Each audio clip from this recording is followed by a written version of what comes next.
Claro, a ver, hemos quedado. A Pues, ver, vamos a hacer un resumen hasta ahora, porque lo que tenemos del Translatio Study es que es un conocimiento que nace en Mesopotamia, pasa por Egipto, luego llega a Grecia, Roma, Francia y hasta nuestros días. Que esto viene de una construcción que se hace, que se supone que son las dos columnas, y tenemos detectada que una de las columnas posiblemente y muy probablemente sea la Gran Pirámide de Giza. Esto es el resumen de todo lo que llevamos hablado, un resumen bastante breve. Vamos a retomarlo. sí, Muy muy bien. bien. Pues mira, si quieres, en la novela, en mi novela La estirpe de la serpiente, ahí elaboré yo una teoría. Lo que ocurre es que, bueno, esta la publiqué en autoedición, acabó el contrato, no la tengo ahora mismo, no está a la venta, pero bueno, quiero hacer una segunda edición en la que voy a publicarla ya con otro sello, con editorial Arpócrates, La tuya, que por es una cierto. editorial que he creado, exactamente, una editorial que he creado yo. Me Pues parece eso, una idea estupenda. si, Pero claro, estupenda de verdad, si tío. tú no, si alguien no apuesta por ti, yo creo que tú eres el primero que tiene que apostar por ti. Y bueno, no va a ser una editorial enorme, pero bueno, ahí puedes publicar los libros que te gusten, que estén descatalogados, que no tengan derechos de autor, porque claro, es una editorial pequeña, no tiene de momento muchas pretensiones. Entonces lo quiero publicar ahí, pero en esa novela, que la hice un poco entre novela histórica y también revelando determinados conocimientos que iba encontrando, pues hice una teoría un poco, puede sonar disparatada. Y no sé si recuerdas que hace un rato estuvimos hablando de cómo Egipto modificó determinadas constelaciones, en concreto la constelación de Escorpio, que en Que dices un que crearon principio la que una recibió nueva constelación, ¿no? Y que tú ahí sospechas que constelación, hay eso algo, es, que hay un detalle que sí, no hemos visto, que tú sí que has podido detectar. Claro, cuéntanos a ver qué sin es esto duda. que se nos ha Pues escapado. mira, en Mesopotamia elaboró lo que era la constelación de Escorpio, y es un escorpión con las pinzas, y esas pinzas llegaban hasta lo que era la constelación de Libra. Entonces los egipcios, lo que es la constelación de Libra, que son unas estrellas, que son dos estrellas muy visibles,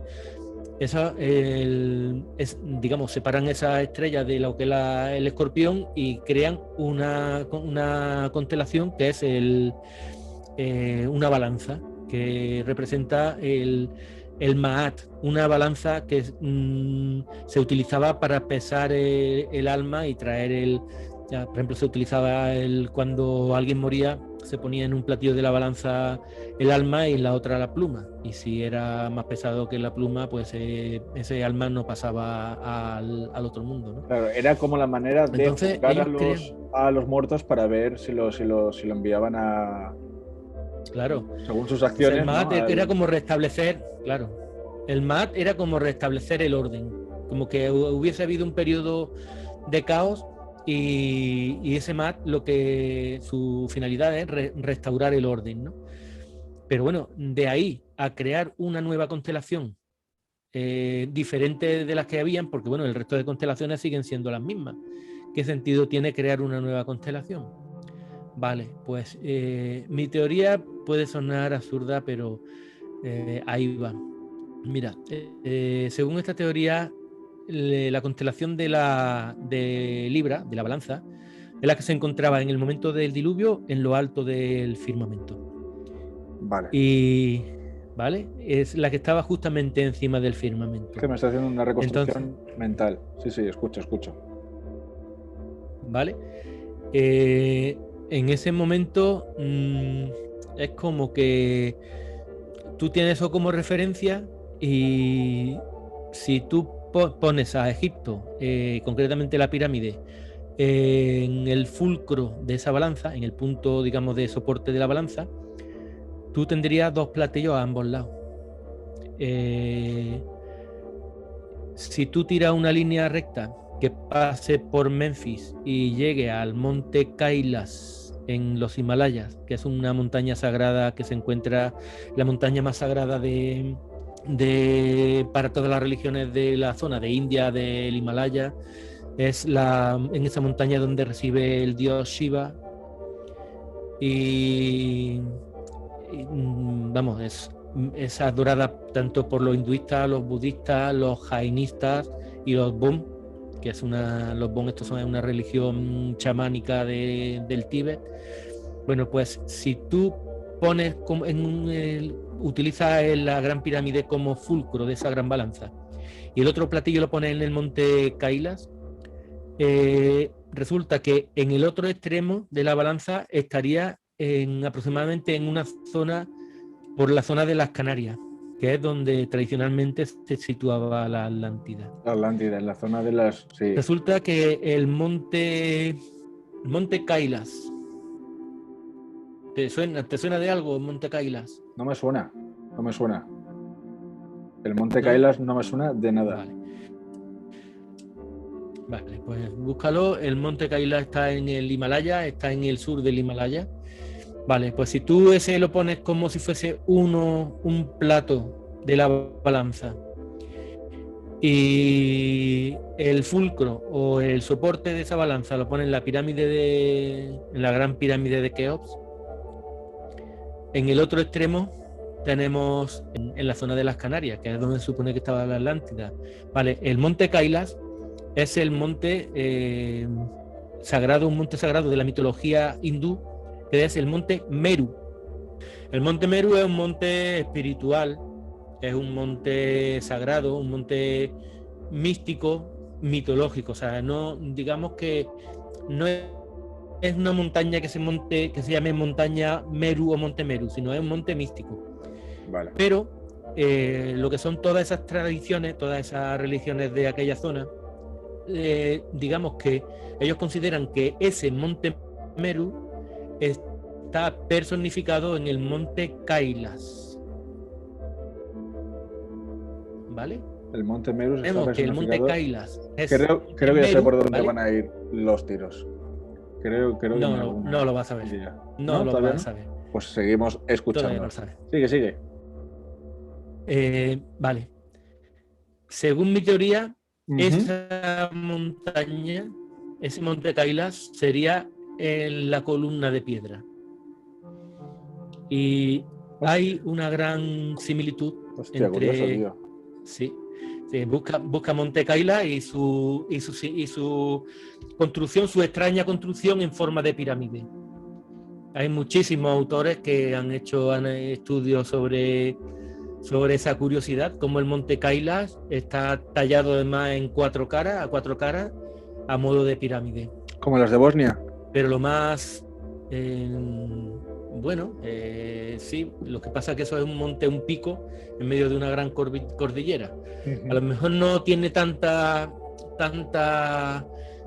digamos, las aristas tan perfectas como una gran pirámide, como una pirámide, digamos, geométrica, ¿no? Pero que está tallada a cuatro caras, ¿no? Y hay muchísimos autores que la comparan incluso con la Gran Pirámide de Egipto. Bien, pues resulta que la palabra egipcia para pirámide, ¿sabes cuál era? ¿Cuál? Bueno, Mer. Te voy a decir la de... Mer. ¿Y sabes cómo se dice pirámides en plural en egipcio? Meru. Fíjate, ya... La misma palabra que utilizan los antiguos... Ya estamos viendo que la palabra que utilizaban los antiguos... Claro. Aquí nos estamos dando cuenta, ¿no?, de que la etimología de las palabras es una especie como de huella que te conduce hacia lo que quieres saber. La etimología de las palabras, muy importante. Totalmente. Es muy curioso Resulta que también para esta... Sí. Y resulta que tenemos que en la tradición india, en el océano que rodeaba al mundo, que en ese momento acababa en lo que era la península ibérica, había una montaña que se llamaba montaña Meru. Es decir, que el monte Meru, que era mitológico, en realidad hacía referencia a una montaña que estaba en el Océano Atlántico. Con lo cual, la teoría mía es que hubo algo en esa zona, un continente con una montaña, que es, según decía Platón, en la montaña del templo de Poseidón, que era el lugar más prominente de Atlantis, de la capital de la nación Atlante. Había una montaña y, según mi teoría, esa montaña, viendo que iba a desaparecer a causa del cataclismo, ese conocimiento decidieron llevárselo a un lugar para tenerlo a salvo. Y qué mejor lugar que un punto que se encuentra cerca del lugar más alejado del mundo del mar. Es decir, que en caso de que hubiese una inundación, eso estaría en el lugar prácticamente más lejano de la costa del mundo. Está en la zona de Asia, en la zona por la zona de Siberia, por la zona de Mongolia, por ahí. En ese lugar es el punto, que no recuerdo cómo es el nombre, no recuerdo ahora mismo el nombre que se le da al punto más alejado de la costa de cualquier lugar, ¿no? Por ejemplo, en la península ibérica hay un punto que sería el más alejado de la costa en todos los sentidos, ¿no? Bueno, pues mi teoría es esa, pero no se vayan todavía, aún hay más, como decían los dibujitos animados de cuando tú todavía igual no habías ni nacido, ¿no? Si tienen más de 31 años, no. En las antiguas tradiciones, no. Sí. Es de algo anterior, ¿no? Pues resulta que el monte Meru, ese monte místico, está representado por un mandala, y ese mandala es el Sri Yantra. Es un mandala que está formado por 9 triángulos, 5 de ellos están hacia arriba, con el vértice hacia arriba, y 4 con el vértice hacia abajo. De los triángulos con el vértice... No, perdón, me he confundido. Son 4 con el vértice hacia arriba y 5 con el vértice hacia abajo. Sí. Vale. O sea, es un círculo. Es un círculo, y si quieres, para poder editarlo, puedes buscarlo en internet y superponerlo.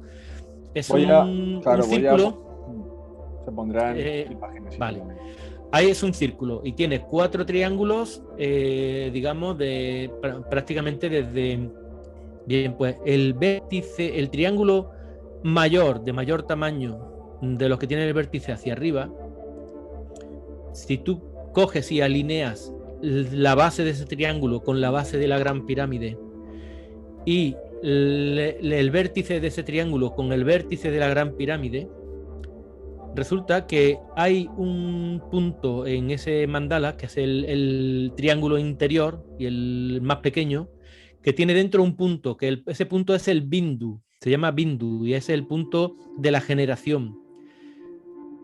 Si tú coges y trazas desde ese Bindu una línea hacia la Gran Pirámide de Egipto, de Keops, resulta que te encuentras con la cámara de la reina, justamente en el mismo lugar. Justamente en el mismo lugar, la cámara de la reina de la Gran Pirámide, digamos que cae exactamente en la misma altura, o sea, en el punto medio de la pirámide, pero ligeramente escorado hacia abajo, ¿no? Hacia la parte de abajo de la pirámide. ¿Y tú crees que esto podría ser como una especie de pista que condujera a esta cámara de la reina aposta? Claro, ten en cuenta que lo que decía también. Claro, ten en cuenta lo que decía Flavio Josefo. Se crea una pirámide de piedra y una pirámide de adobe. La piedra artificial, ¿qué cosa es? Sino algo parecido al adobe. Y una piedra, claro, y poner una columna de piedra resistente a cualquier cataclismo, qué mejor que una montaña. Pero claro, si tú ves una montaña, por mucha forma artificial que pueda tener, no te puedes imaginar que dentro puede haber escrito algo o puede haber guardado algo. Entonces, y resulta que fabrican un mandala para hacer referencia al monte Meru, que al final es el monte Kailas, que hace referencia, o sea, digamos que tiene la misma forma que la Gran Pirámide, que es la otra columna de adobe que decía Flavio Josefo. La columna de piedra, además, tendrá una referencia a la columna de adobe para el caso de que ésta se precipitara, colapsara Claro, que pudiera por el desaparecer. cataclismo. Claro, Pues claro. resulta que hay un mandala que en su interior tiene la misma forma y te ubica el bindu, el punto ese de la generación de ese mandala, a la misma altura, en el mismo exactamente, porque está justamente en el centro de la pirámide, digamos, de forma vertical, y a la misma altura, a la misma distancia de la base que la cámara de la reina de la O pirámide. sea, que podríamos decir que es en la cámara de la reina donde este conocimiento se guarda, ¿no? Esto incluso abriría muchos más misterios, ¿no? El hecho de, por ejemplo, decir, ¿y para qué se hicieron el resto de las cámaras? Sí. La del rey, la del caos, Claro.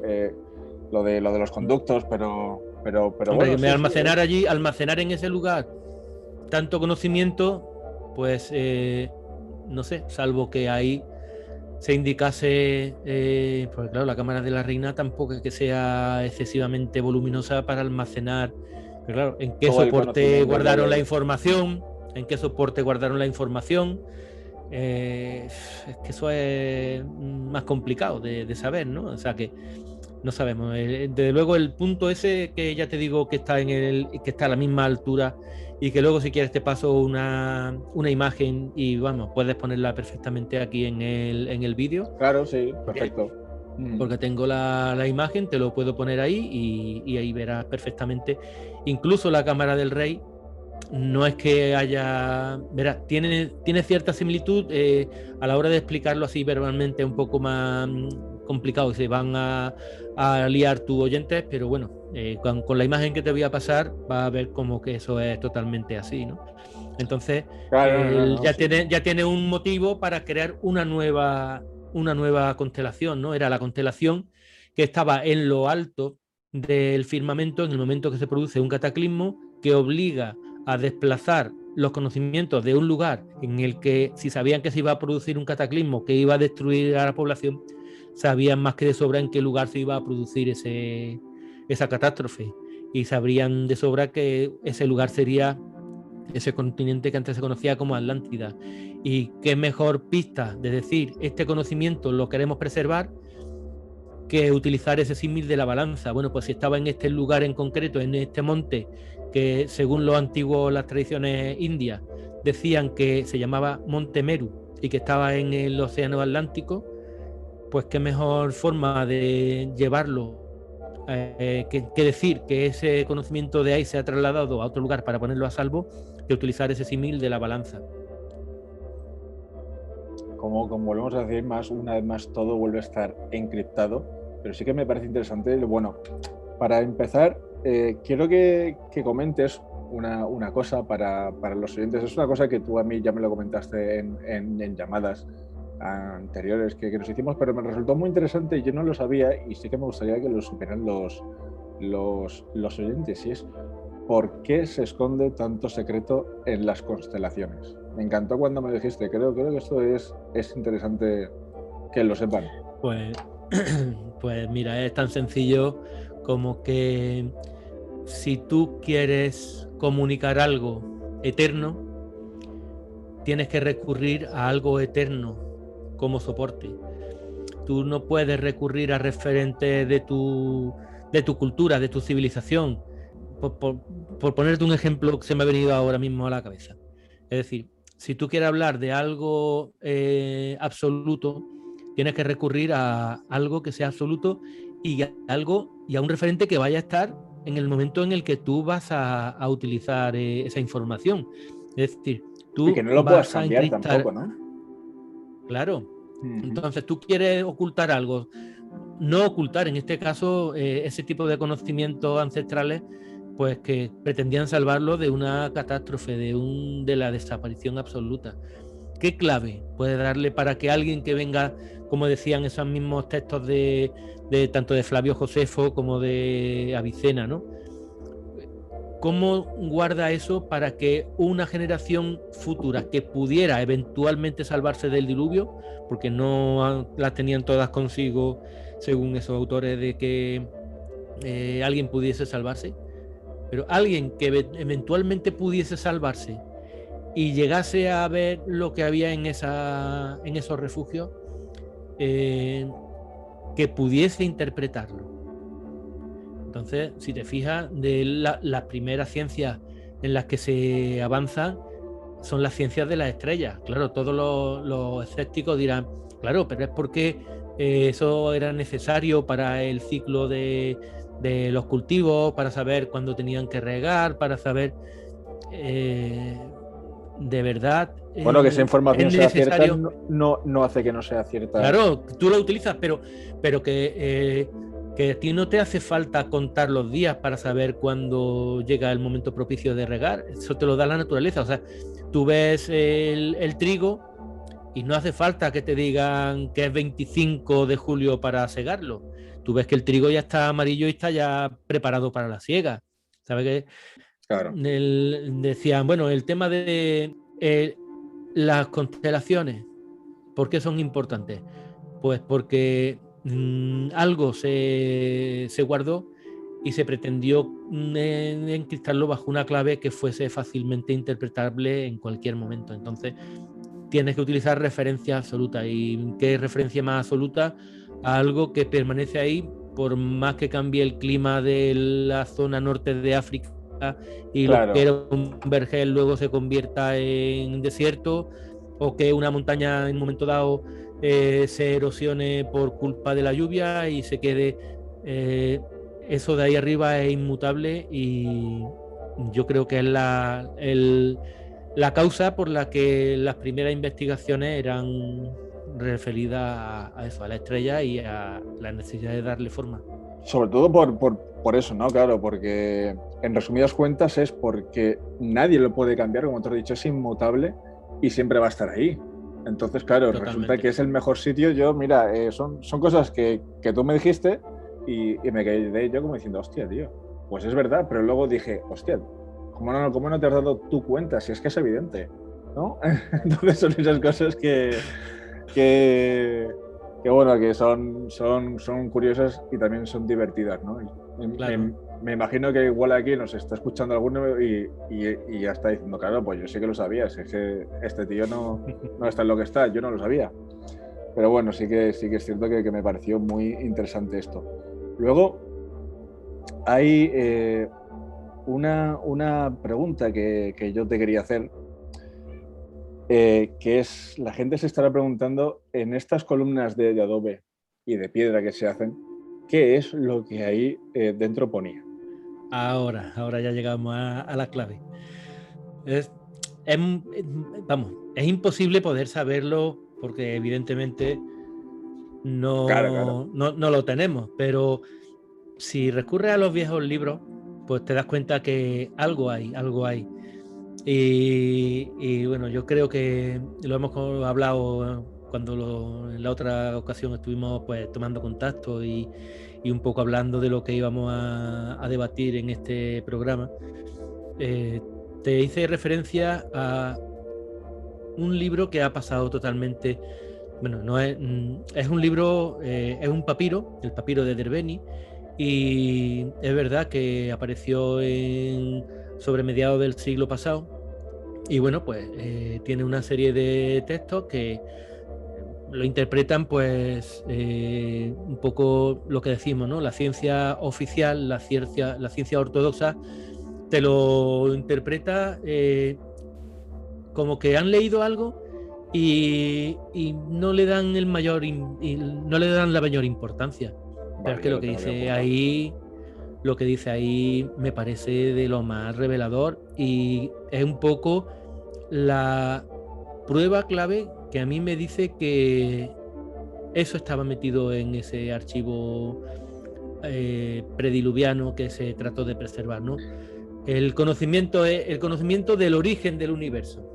Claro, porque yo cuando me puse a investigarlo, a mí me salieron como los temas de los que ellos hablaban, eran principalmente 7. Ahora mismo yo tengo que hablar de... Ellos te refieren a los órficos, porque claro, los oyentes igual no saben de lo que estamos hablando. Estamos hablando de los órficos, de una religión mistérica, que es el orfismo. No es que fuese una religión mistérica, o sea, en Grecia había, digamos, una religión pública, oficial, y y luego después había como una especie de variantes o sectas en la que transmitían conocimientos reservados solamente a iniciados, y eso se llaman los misterios. Entonces están los misterios de Eleusis o Eleusinos, están los misterios de Deméter, y hay otros misterios que eran los misterios de Orfeo o los misterios órficos.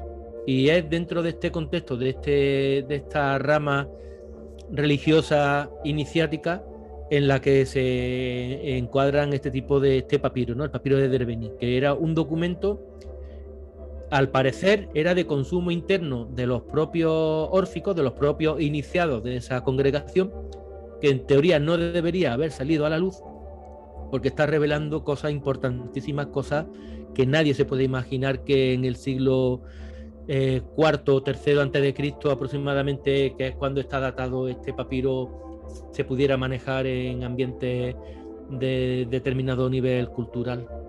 Pero centrándonos concretamente en el tema este de qué conocimientos se pudieron albergar allí. Eso. Vamos a eso. Claro, yo te vuelvo a repetir el tema este del papiro de Derbeni, porque cuando tú ves lo que te cuenta este papiro y luego lo pones en relación a lo que actualmente se sabe de determinadas materias, pues es como que te quedas sorprendido. O sea, para empezar, en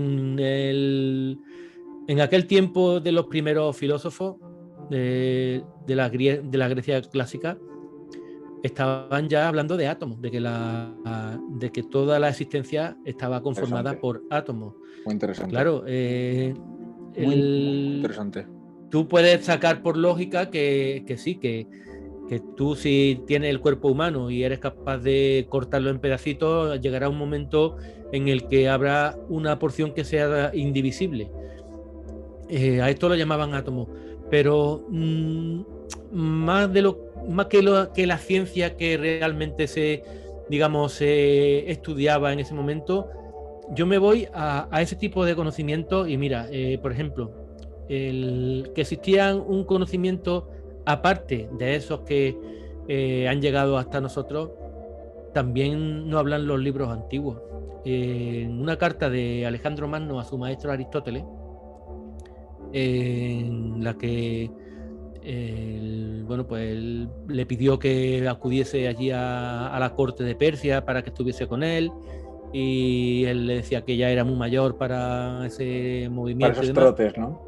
Claro, entonces en un momento dado, en una de las cartas que intercambia, Alejandro se entera que, porque bueno, ya antes lo hemos comentado, ¿no? Pero bueno, Alejandro Magno era discípulo de Aristóteles, además era su principal discípulo. Pues Aristóteles le enseñaba dos enseñanzas a sus alumnos.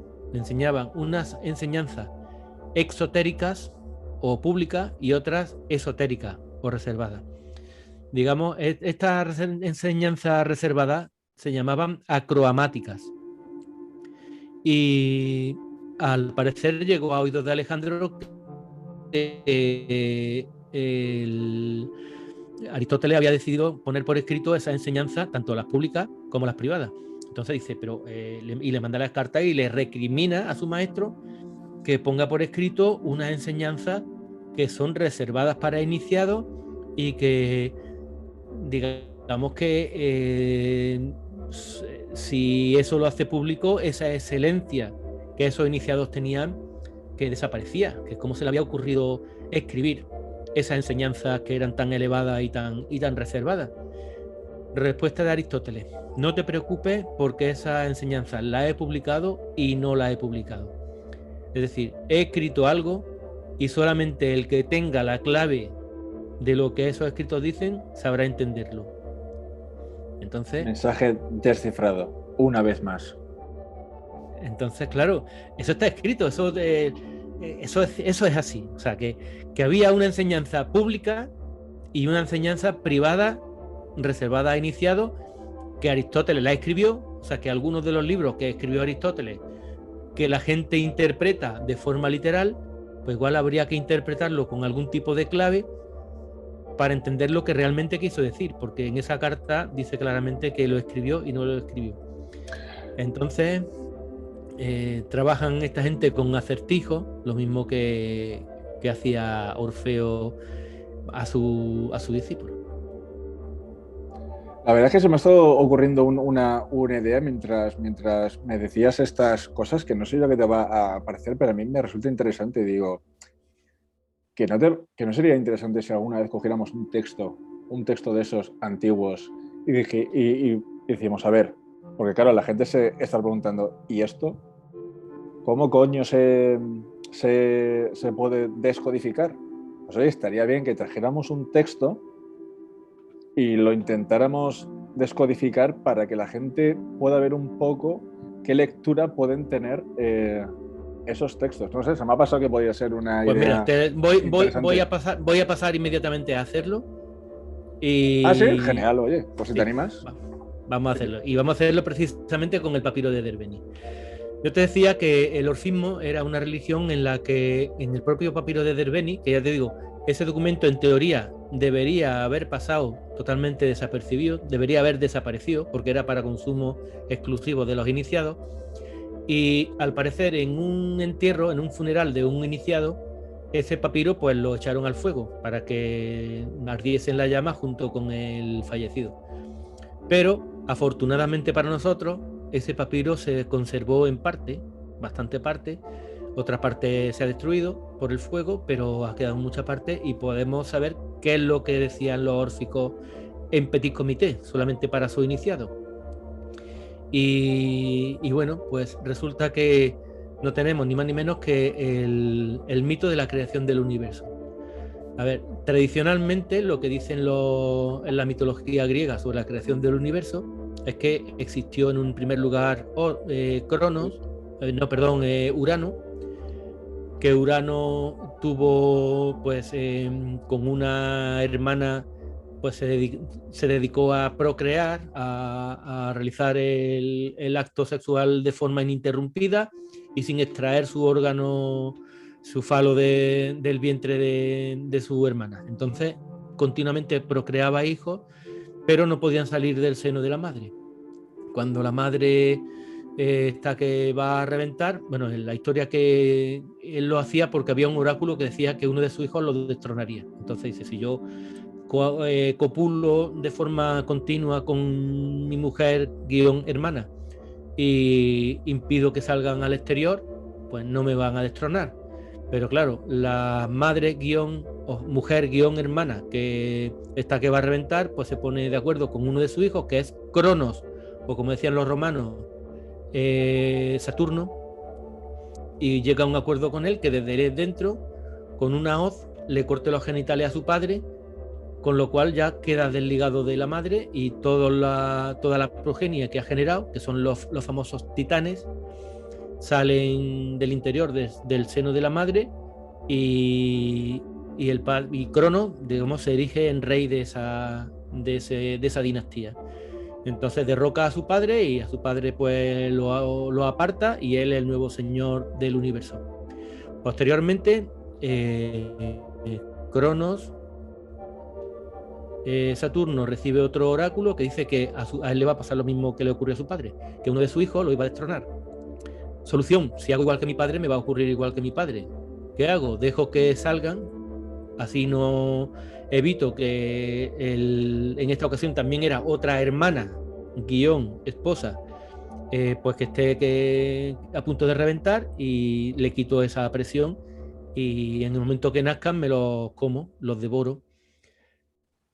Una de las madres, la madre de uno de estos hijos que según nacían los devoraba, decidió que uno de esos hijos, o sea, no es que lo devorase a bocados, sino se lo tragaba entero, decidió que uno de sus hijos lo iba a salvar, le dio una piedra envuelta en una toalla en lugar de su hijo, se lo tragó y a este lo decidió esconder en una isla al cuidado de una cabra, de una ninfa cabra amaltea, y ahí crece hasta que es mayor y consigue darle un emético a Cronos, de forma que vomita a todos los hijos que ha tenido y entre todos pues lanzan ya entre todos los hijos de Cronos, inician una guerra que se llama la Titanomaquia, que es la guerra de los titanes, en la que los olímpicos, en este caso, que son los hermanos de Zeus, los olímpicos,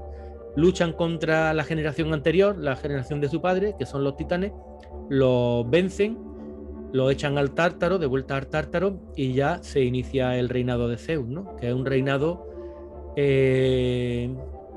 la palabra Olimpo significa luminoso. El luminoso, el Olimpo, la palabra Olimpo, la etimología es luminoso. Luego verás lo importante que es esta etimología. Bien, esa es la forma en la que los griegos narran la creación del universo. Bien, pues los órficos le añaden ahí un par de conceptos. Ellos añaden el concepto de huevo cósmico. También se conoce como el huevo órfico.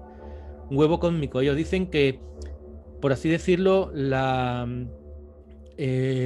Urano es sería el progenitor, pero digamos que asimilan la castración de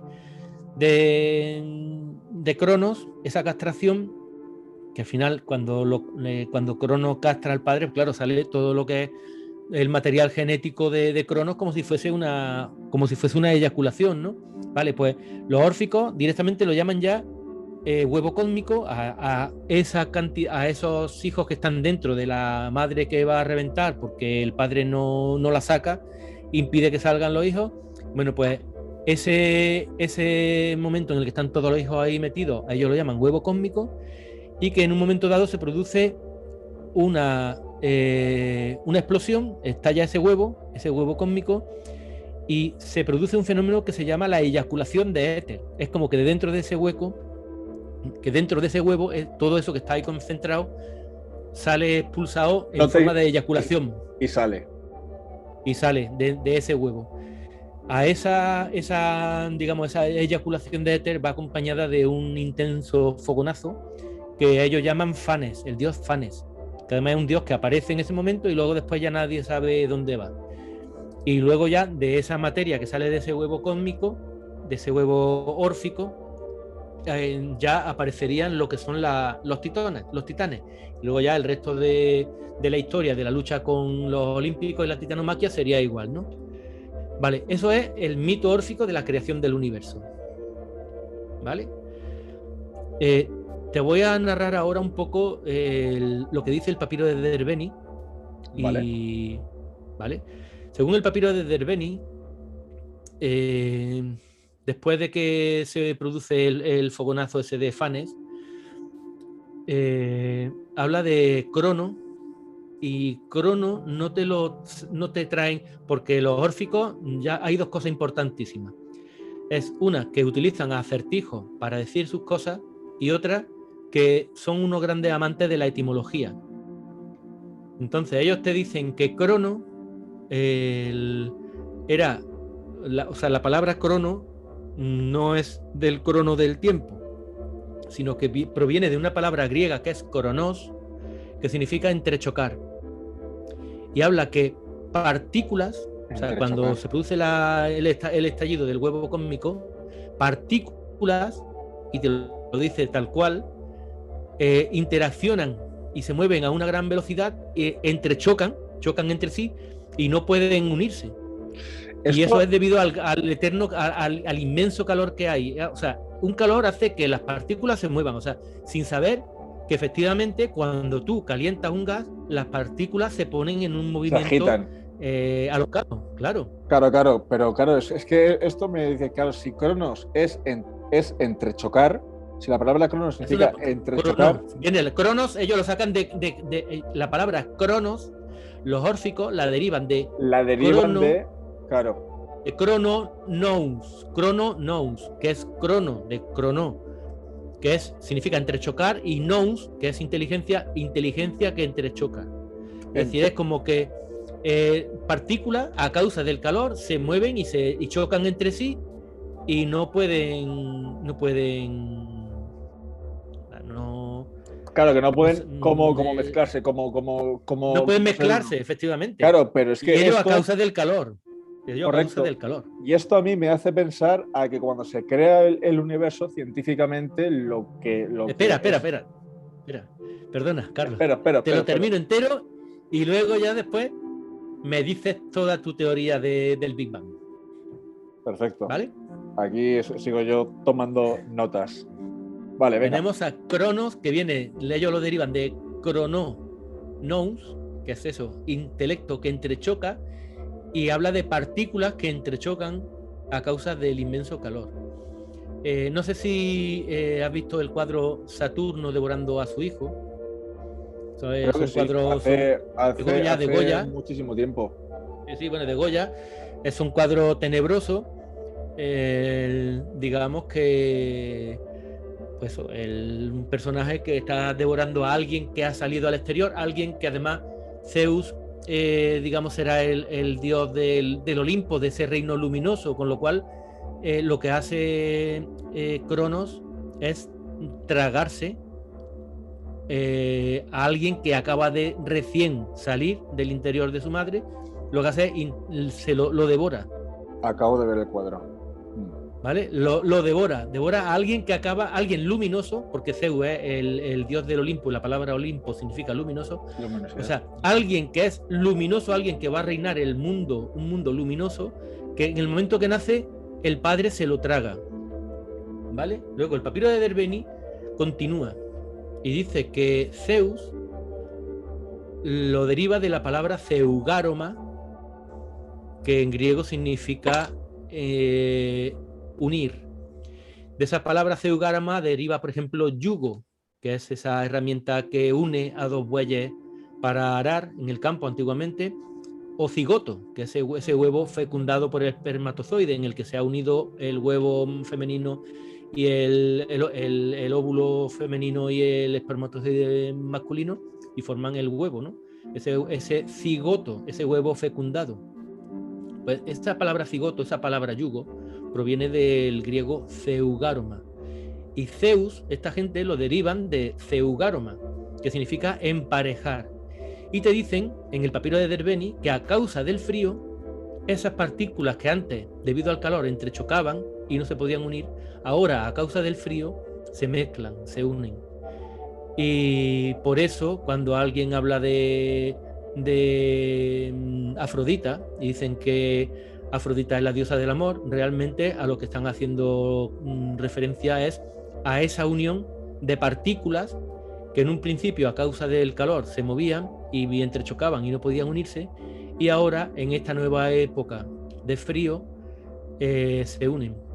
Entonces en muchas ocasiones esta referencia al frío de esta nueva época del universo la tiene en un epíteto que se le aplica continuamente al reino del Olimpo, donde están los dioses griegos, que recordemos que olímpico significa luminoso.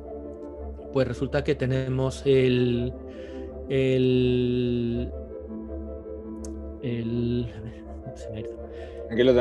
que el Olimpo, decimos que tenemos el epíteto del Olimpo. Uno de los epítetos más utilizados es el Nevado Olimpo. Cuando tú acudes a Nevado Olimpo, sí, tú lo puedes buscar en internet, Nevado Olimpo, entre comillas, y verás que es uno de los epítetos que más se utilizan en la antigüedad, en escritos antiguos. Entonces estamos hablando de que el Olimpo, el reino de Zeus, que es un dios en el que, digamos, personifica una época de la creación del universo en la que partículas se unen a causa de que ese calor original se ha enfriado, se unen para dar lugar a lo que es la realidad que vemos actualmente. Bien, ya he terminado de una forma así rápida de explicar lo que los griegos y los órficos entendían por la creación del universo y cómo ellos utilizaban los dioses para referirse a eso. Y ahora te doy paso si quieres hablar de la teoría del Big Bang. A ver, no es una teoría, es más que una de las cosas que tú habías dicho, yo la había relacionado con una de los detalles de esta teoría de una de las fases de la teoría del Big Bang. Una de las fases pues te la digo rápidamente. Sí. Claro. Vale. Y es que te digo rápidamente el Big Bang. Y recuerdas también que hace tiempo que te dije que había un sacerdote que había logrado darle a Einstein una clave inicial en su teoría del Big Bang, que era Georges Lemaitre, era un jesuita belga, un físico, que donde Einstein había llegado con las matemáticas, llegó a un punto en que era incapaz de darle una explicación a eso que las matemáticas le había hallado. Dices y que llegó Georges Lemaitre. Resulta que Georges Lemaitre le llega a Einstein, que ha desarrollado la teoría del Big Bang, pero que hay algo en el origen de ese Big Bang que es incapaz de demostrar o de explicar. Entonces Georges Lemaitre le habla de un huevo cósmico inicial en el que está concentrado toda la existencia, todos los átomos, toda la materia que existe en el universo, están concentrados en ese huevo cósmico primordial. Y claro, al principio pues le dicen que tú eres sacerdote y ahora está intentando colocarme visiones mitológicas de la creación del universo con ese huevo cósmico, ¿no? A un científico, hasta que, además. Claro, a nada más y nada menos que a Einstein. Hasta que al final consigue el dios bajarse del pedestal y se da cuenta que efectivamente lo que le dice Georges Lemaitre pues es lo que científicamente él necesitaba para darle origen a toda esa teoría del Big Bang que había planteado. Bien, pues te paso a explicar la teoría del Big Bang.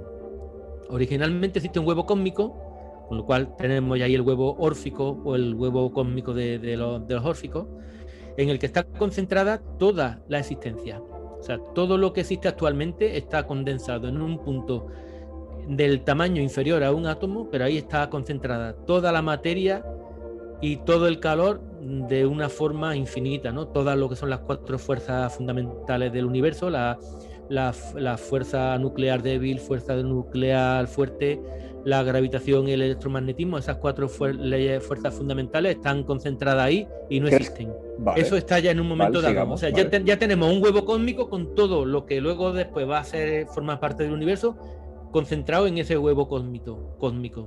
Y eso estalla y se produce la primera parte de la creación del universo, que es la inflación cósmica. Esa inflación cósmica es una proyección de esa materia a gran velocidad. Me suena a eyaculación. Eso la verdad que es muy fácil relacionarlo a esa eyaculación que dices, sí. Sí, correcto. Luego, eso se produce con un gran fogonazo de luz, porque ten en cuenta que ahí están concentrados todos los fotones que hoy en día existen en el universo. Todos esos fotones, toda esa luz está en ese punto. Los fotones, se produce partícula más interesante esa también. Claro, ahí se produce un gran fogonazo y todavía podemos ver ese fogonazo en la radiación de fondo de microondas.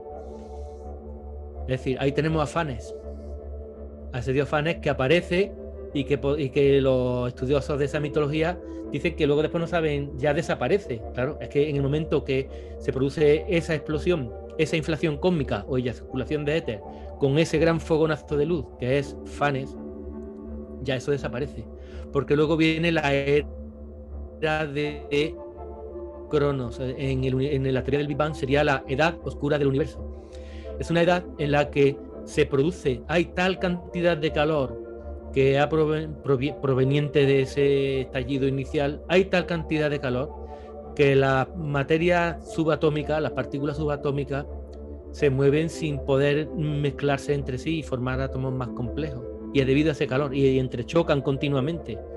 En un momento dado, algunos fotones intentan escapar, fotones de luz, intentan escapar de esa sopa primordial, esa sopa oscura. Esos fotones que salen, como de la densidad de la que proceden es tan sumamente densa, valga la redundancia, son inmediatamente reabsorbidos. O sea, esa luz que escapa de esa sopa oscura no suena a Zeus o a los hijos de Cronos, que salen e inmediatamente son reabsorbidos, tragados, devorados por el Padre. Posteriormente, claro, después de la edad oscura del universo, ya se produce a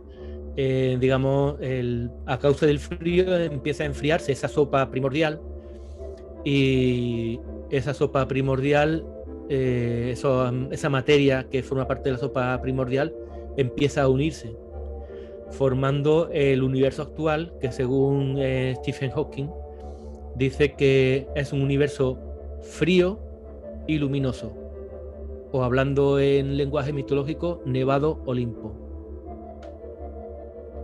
Sí, entonces creo que yo estaba equivocado en lo que yo pensaba que te iba yo a decir, que es que estas partículas se entrechocaban. Yo pensaba que esto hacía una especie de referencia a cuando chocan la materia oscura con la materia física. Es como que empiezan ahí a chocar. Y yo pensaba está hablando está hablando de este universo, del universo que conocemos, claro. Y del universo que tocamos, ¿no? Ha sido muy interesante. Sí, pues eso estaba ya en el papiro de Derveni en el año, el siglo IV, III antes de Cristo. Y te lo dice claramente, y te habla de que la mitología griega, uno de los epítetos, el epíteto de hecho que más le aplican a Zeus, es el que reúne las nubes. Y claro, el que reúne, digamos, densifica esa materia que estaba dispersa en forma de gas, el que la reúne, lo mismo que en una nube cuando llueve, ¿no? O sea, en una nube cuando hay lluvia, digamos, el vapor se condensa, se solidifica, se densifica y se produce la lluvia. Se une en esa claro, molécula de agua. Entonces, el Zeus es el que reúne las nubes. Estamos hablando de alguien que, gracias a su intervención, esas nubes de gas que formaban parte de la edad oscura del universo, y se llama edad oscura del universo precisamente porque no escapaba ningún átomo, ningún fotón de ahí. No había forma de que los fotones de luz saliesen de esa masa de gas. El que consigue solidificarlo, densificarlo y a partir de ahí unificar, como dice en el papiro de Derveni, ¿no? Unir diferentes partículas, creando partículas más complejas, y al final la existencia real que tenemos, eso lo hace Zeus. Y eso lo hace la edad, digamos, actual en la que nos encontramos en esta fase del universo, que es un universo, pues eso, como decía, frío y luminoso. Son las dos características que Stephen Hawking le da al actual universo, ¿no? a la actual fase del universo. Es un universo frío y luminoso, y que precisamente son la forma con la que los antiguos conocían llamaban al Olimpo, ¿no? El Nevado Olimpo, algo frío y algo luminoso. La verdad que es increíble toda esta información que nos has traído aquí, porque sí, o sea, no sé, yo la verdad que he sacado conclusiones que yo creo que si no es por esta entrevista no las hubiera sacado en mi vida. Pues porque... nada, pues ahí tiene uno de los libros, digamos, alguien que, o sea, un conocimiento que ha trascendido en contra de la voluntad de su destinatario. Ha trascendido y no ha enseñado qué cosas se hablaban en ese tipo de congregaciones iniciáticas, que para los de fuera de esa congregación, pues los dioses eran una serie de entidades personificados que le hacían la vida un poquito más llevadera al miserable humano, viendo que ellos también tenían celos y venganza y historia, y se podían quedar, a personas, claro, que se podían representar con el ser humano. Sí. Claro, es como bueno, son poderosos pero también sufren, ¿no? Entonces, mal de mucho, consuelo de tontos, ¿no? Pero bueno, si yo sufro, bueno, los dioses también sufren, a fin de cuentas.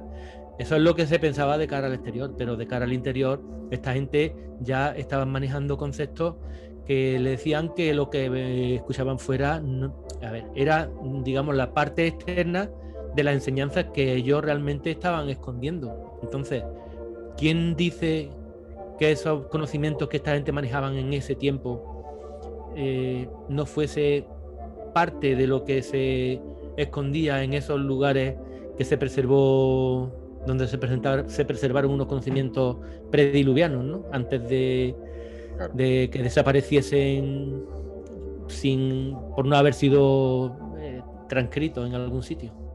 ¿Quién sabe? Y quién sabe si estos conocimientos son los que forman parte de esa translatio studi, digamos, la subliminal, no la exotérica, ¿no? Esos conocimientos exotéricos que escribió Aristóteles y que llegaron aquí en forma de libro.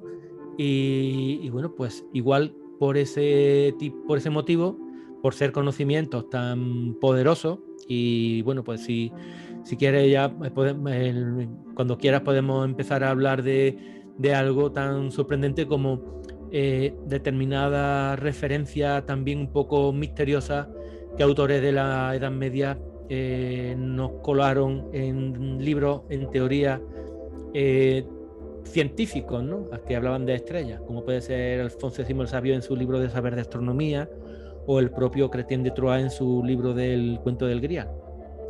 Quién sabe si esos conocimientos, al mismo tiempo que de forma externa circulaban los tratados de Aristóteles, de Platón y de los grandes sabios de la antigüedad, no circulaba también en petit comité ese otro tipo de conocimientos que solamente estaban reservados a unos cuantos.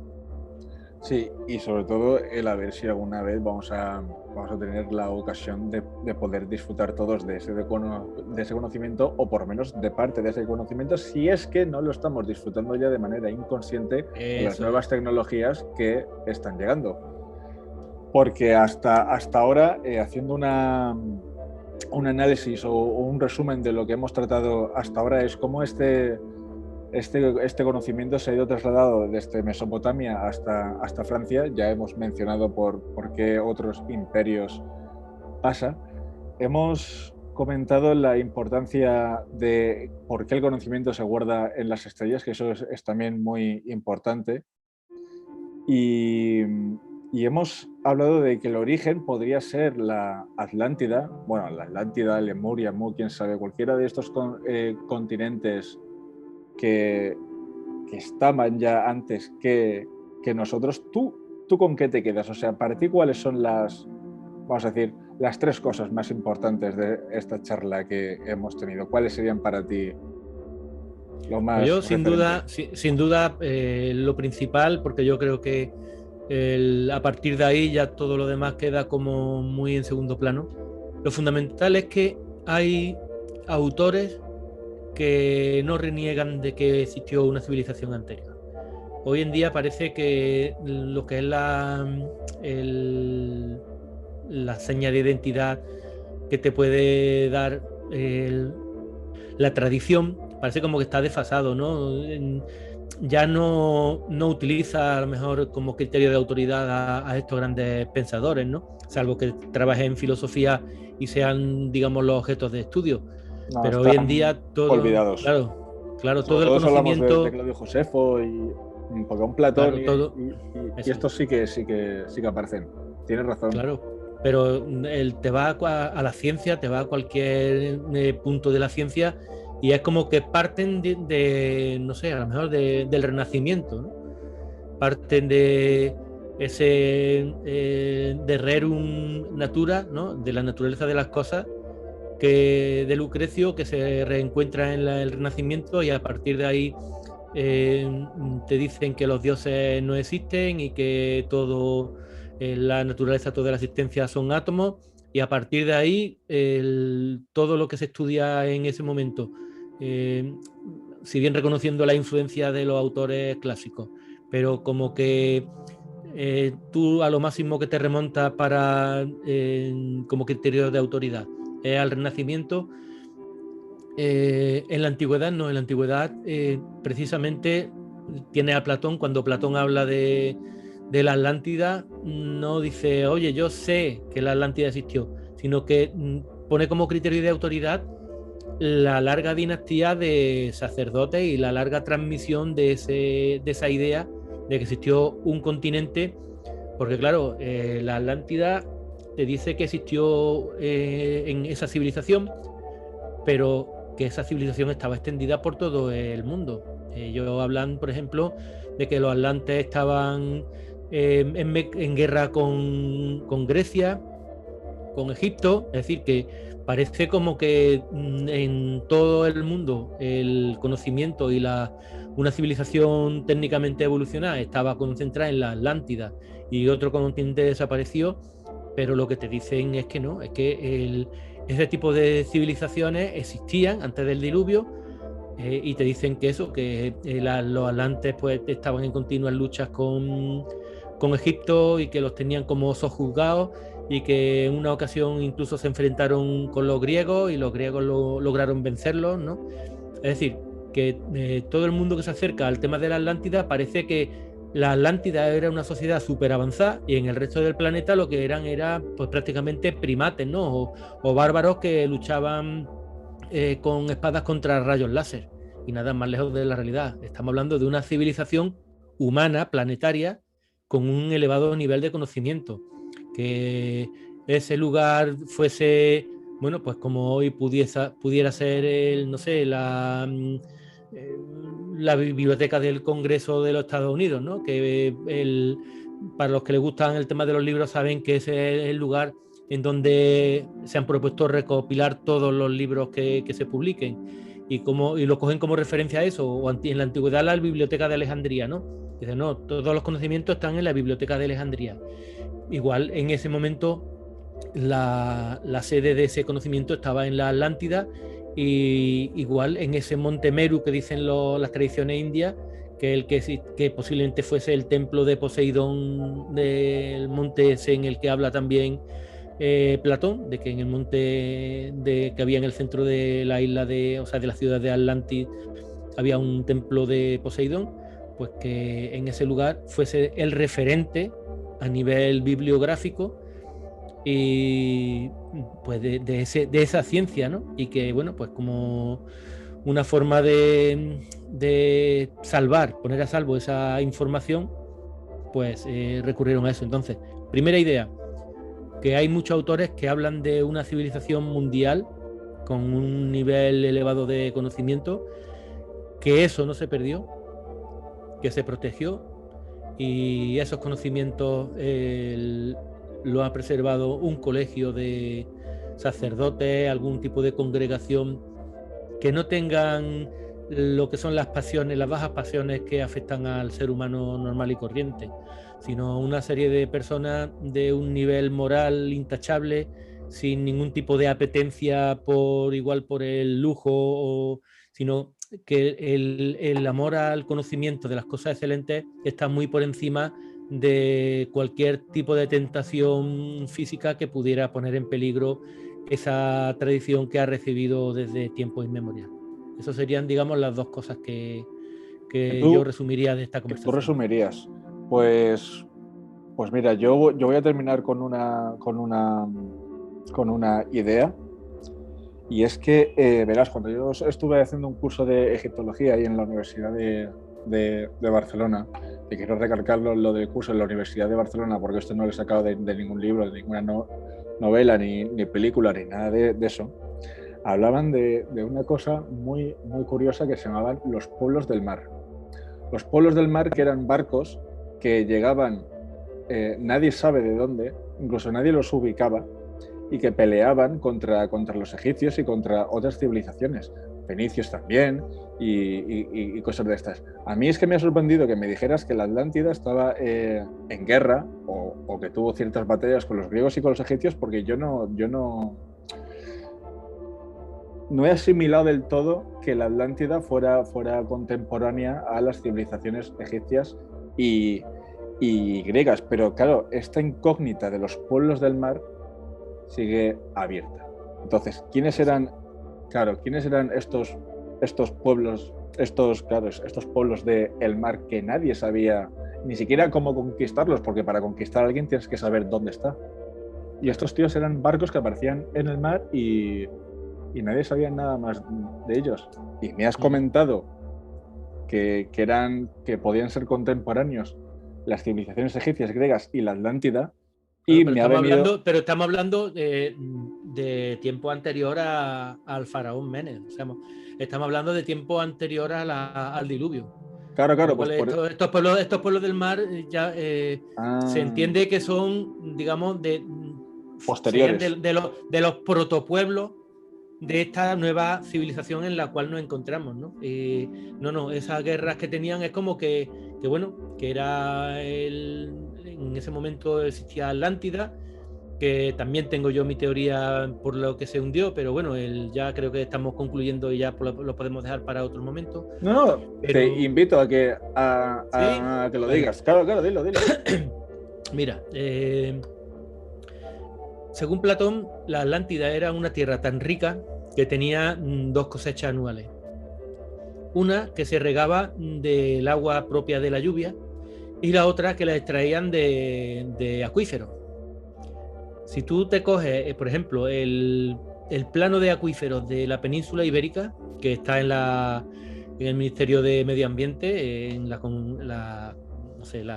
departamento, el tema hidrográfico, en la página oficial del Ministerio del Medio Ambiente tiene el plano de acuíferos de la península.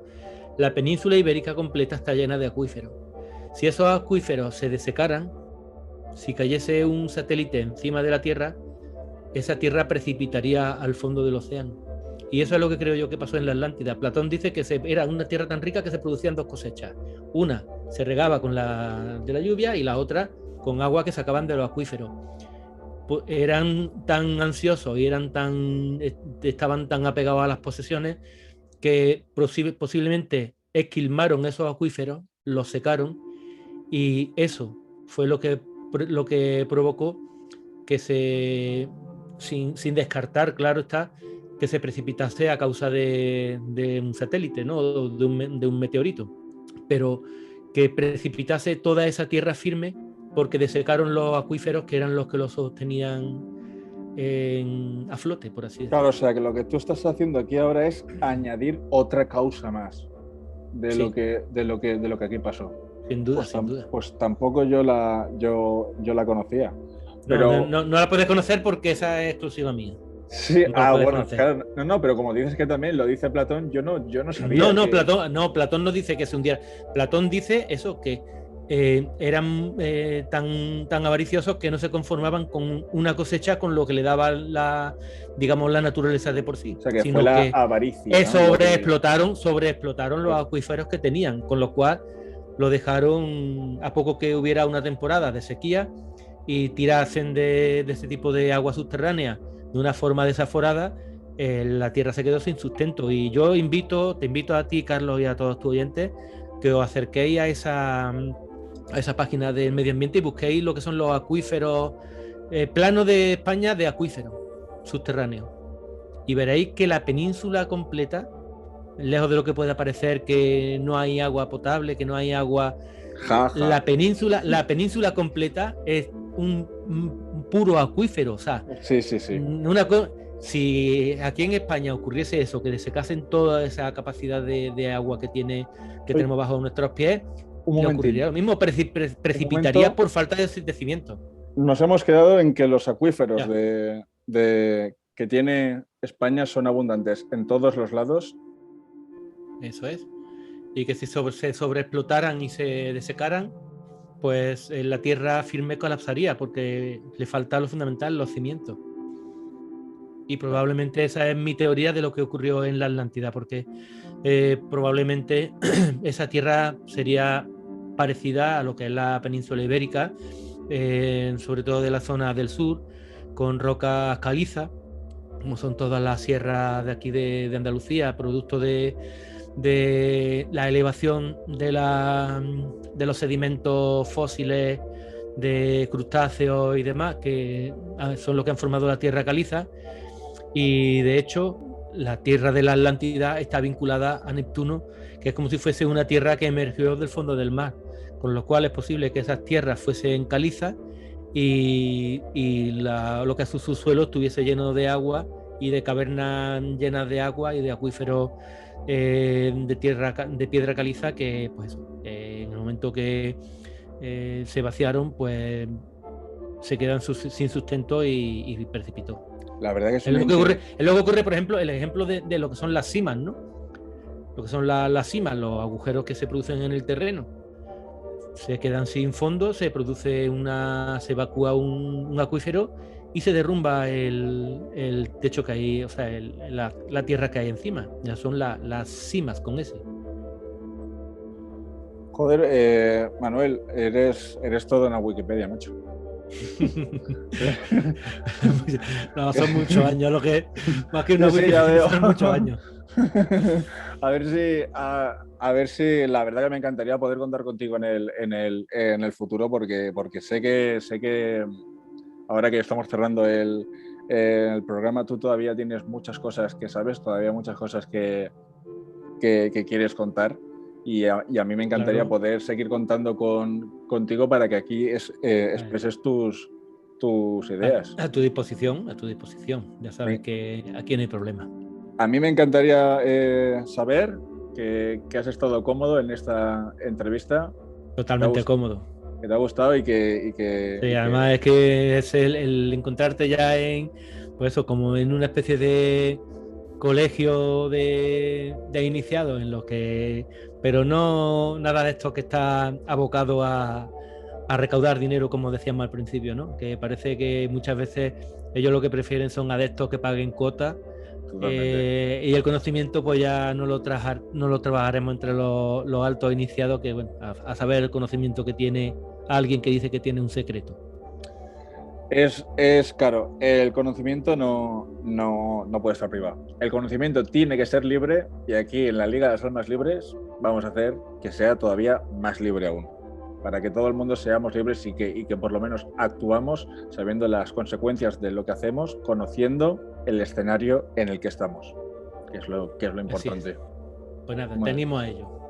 Bueno, pues muchas gracias y nos vemos en algún próximo vídeo en el que podíamos hablar de ese santo grial, que sé que la cabeza tuya que tiene mucha información ahí almacenada, y sería un placer poder contar con esa historia que tienes aquí guardada. Muchísimas gracias a ti, y eso, animo a todas las almas libres a que busquen ese conocimiento que efectivamente debe ser libre.